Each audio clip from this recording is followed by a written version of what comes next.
সাংগঠনিক শক্তির সমন্বয় এবং সংহতকরণে বিশেষ নজর বিজেপির। বিভিন্ন অঙ্গ সংগঠন সমূহের নেতাকর্মীদের নিয়ে বৈঠক।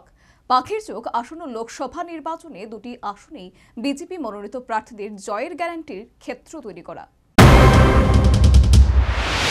লোকসভা নির্বাচনে রাজ্যের পরিসংখ্যান অনুসারে বলা যায়, যে দল রাজ্যের শাসন ক্ষমতায় থাকে সাধারণত সেই দলের পক্ষেই জনরায় প্রতিফলিত হয়।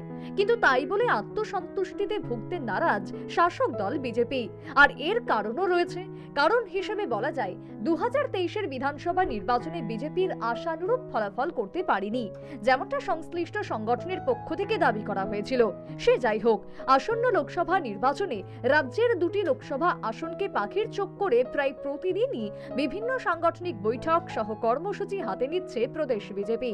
সোমবার প্রদেশ বিজেপি ভবনে তাদের বিভিন্ন অঙ্গ সংগঠনের নেতাকর্মী সমর্থকদের নিয়ে এক সাংগঠনিক বৈঠক অনুষ্ঠিত হয়। উপস্থিত ছিলেন প্রদেশ বিজেপি সভাপতি রাজীব ভট্টাচার্য, প্রদেশ বিজেপি সম্পাদক তাপস কুমার মজুমদার সহ অন্যান্যরা।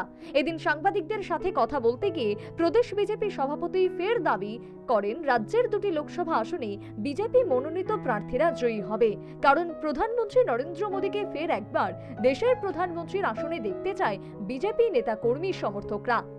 এই লক্ষ্যে আমাদের ত্রিপুরা রাজ্যেও দুটি লোকসভা আসন রয়েছে। সেখানে ভারতীয় জনতা পার্টির প্রার্থীদেরকে বিপুল ভোটে জয়যুক্ত করে মোদিজির হাতকে শক্তিশালী করব। তো এই লক্ষ্যকে সামনে রেখে বিভিন্ন সময়ে বিভিন্ন সাংগঠনিক বৈঠক আমরা করে যাচ্ছি। আমাদের কিছুদিন আগে দেখেছেন যে এসএসজি, এনজিও তাদের নিয়ে আমরা একটা মিটিং করেছি। শক্তি বন্ধন এই প্রোগ্রামের নাম দেওয়া হয়েছে। আমরা গাঁও চলো অভিযানের আমরা শুরুয়াত করতে যাচ্ছি। গাঁও চলো অভিযানেরও আমাদের প্রস্তুতি চলছে। ঠিক অনুরূপভাবে আজকেও আমরা আমাদের ইস্ট লোকসভা এবং ওয়েস্ট লোকসভা আসনকে সামনে রেখে আমাদের সাংগঠনিক কিছু কাজকর্ম রয়েছে। এই সাংগঠনিক বৈঠক যারা আমাদের নিউ ভোটার, যারা আমাদের কল সেন্টার বা বিভিন্ন উইংসে যারা কাজ করেন তাদেরকে সমন্বয় করার জন্য আজকের এই বৈঠক ডাকা হয়েছে।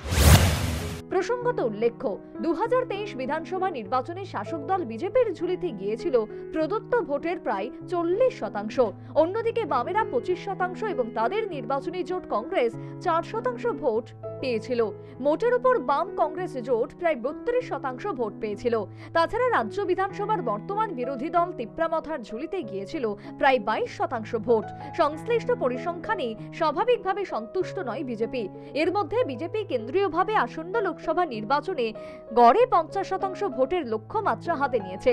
স্বাভাবিকভাবে আসন্ন লোকসভা নির্বাচনে রাজ্যের দুটি আসন পুনর্দখলের সাথে সাথে প্রদত্ত ভোটের 50% ভোটের দিকে যে প্রদেশ বিজেপির নজর তা বলাই বাহুল্য। Bureau report, news vanguard.